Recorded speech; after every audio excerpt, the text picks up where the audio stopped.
സംസ്ഥാനത്തെ റേഷൻ വ്യാപാരികൾ അനിശ്ചിതകാല സമരം ആരംഭിച്ച മണിക്കൂറുകൾക്കുള്ളിൽ പിൻവലിച്ചു. മന്ത്രിയുമായി നടന്ന ചർച്ചയെ തുടർന്നാണ് സമരം പിൻവലിച്ചത്. റേഷൻ വ്യാപാരികളുടെ വേതന പാക്കേജ് കാലോചിതമായി പരിഷ്കരിക്കുക, കേന്ദ്ര സർക്കാർ റേഷൻ മേഖലയോട് കാണിക്കുന്ന അവഗണന അവസാനിപ്പിക്കുക തുടങ്ങിയ ആവശ്യങ്ങൾ അംഗീകരിക്കണമെന്നാവശ്യപ്പെട്ടായിരുന്നു അനിശ്ചിതകാല സമരം പ്രഖ്യാപിച്ചത്. സാമ്പത്തിക പ്രതിസന്ധി മൂലം ശമ്പള പരിഷ്കരണ പാക്കേജ് ഉടനെ നടപ്പാക്കാനാവില്ലെന്ന് സർക്കാർ വ്യാപാരികളെ അറിയിച്ചു. തുടർന്നാണ് സമരവുമായി മുന്നോട്ടു പോകാൻ റേഷൻ വ്യാപാരി കോർഡിനേഷൻ കമ്മിറ്റി തീരുമാനിച്ചത്. തിങ്കളാഴ്ച രാവിലെ മുതൽ കടയടച്ചിട്ടുള്ള അനിശ്ചിതകാല സമരം ആരംഭിച്ചിരുന്നു. സമരത്തെ തുടർന്ന് റേഷൻ വ്യാപാരികൾ വിവിധ സ്ഥലങ്ങളിൽ പ്രകടനവും ധർണയും നടത്തി. ചേർത്തല സപ്ലൈ ഓഫീസിന് മുന്നിൽ നടന്ന പ്രകടനവും ധർണയും KRDSA സംസ്ഥാന വൈസ് പ്രസിഡന്റ് തൈക്കൽ സത്താർ ഉദ്ഘാടനം ചെയ്തു. കഴിഞ്ഞ ഒരു വർഷക്കാലമായി പല റേഷൻ വ്യാപാരികളും കയറെടുക്കുവാനുള്ള ഒരു സംരംഭത്തിലേക്ക് നീങ്ങിക്കൊണ്ടിരിക്കുകയാണ്.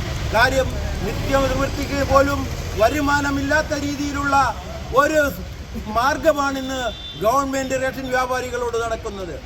ബഹുമാനപ്പെട്ട റേഷൻ വ്യാപാരി സുഹൃത്തുക്കളെ, നാട്ടുകാരെ, കഴിഞ്ഞ ദിവസം ബഹുമാനപ്പെട്ട ഭക്ഷ്യവകുപ്പ് മന്ത്രി നമ്മളുടെ നേതാക്കന്മാരെ വിളിച്ചൊരു ചർച്ച നടത്തുകയുണ്ടായി.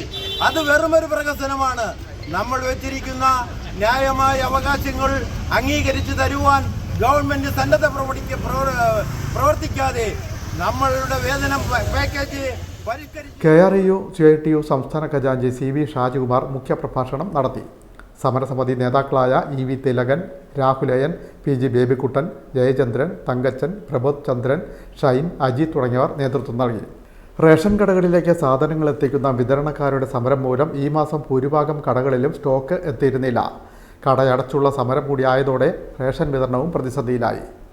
സമരം ആരംഭിച്ച പശ്ചാത്തലത്തിൽ ജനങ്ങൾക്ക് ഭക്ഷ്യധാന്യം എത്തിക്കാൻ ബദൽ സംവിധാനം ഒരുക്കുമെന്ന് ഭക്ഷ്യമന്ത്രി മുന്നറിയിപ്പ് നൽകി. ആവശ്യമെങ്കിൽ റേഷൻ കടകൾ പിടിച്ചെടുക്കുമെന്നും മന്ത്രി പ്രഖ്യാപിച്ചു. സമരം ആരംഭിച്ച് മണിക്കൂറുകൾ പിന്നിട്ടപ്പോൾ ഭക്ഷ്യമന്ത്രി റേഷൻ വ്യാപാരികളെ ചർച്ചയ്ക്ക് വിളിച്ചു. റേഷൻ വ്യാപാരികളുടെ ആവശ്യങ്ങൾ പരിഗണിക്കാമെന്ന ഉറപ്പിന്മേലാണ് സമരം പിൻവലിച്ചതെന്ന് കോർഡിനേഷൻ കമ്മിറ്റി നേതാക്കളും അറിയിച്ചു. Bin media, Cherthala.